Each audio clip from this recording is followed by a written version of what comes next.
ማን ነው አሁን በዚህ በረዶ በተሞላበት ሳፋ ውስጥ ተቀምጦ 1000 ብር የሚወስድ?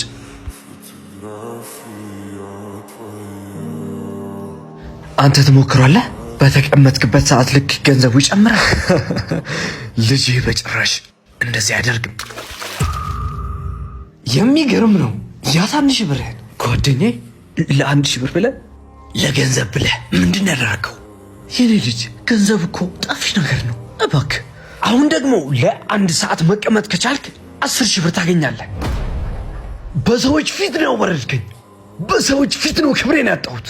የኔ ልጅ አባትን ቀልብ አትስበረው እባክህ። ተነስ። አሁን ያበልክ ነው። ምንድነው እዚህ ተራ ነገር ላይ ተቀምጠ? ኧረ በእናትህ ተነስ። አሁን ለ2 ሰዓት ብቻ መቆየት ከቻልክ 100,000 ብር ታገኛለህ። 100,000? አሁን ስለ ገንዘብ አይደለም። ተነስ። 100,000 ብር ይቅርብ ልጄ። ተነስ።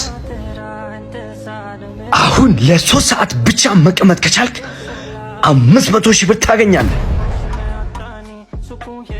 እስካሁን አልተረዳውም ነበር ልጄ። ስራህን ተመልከት።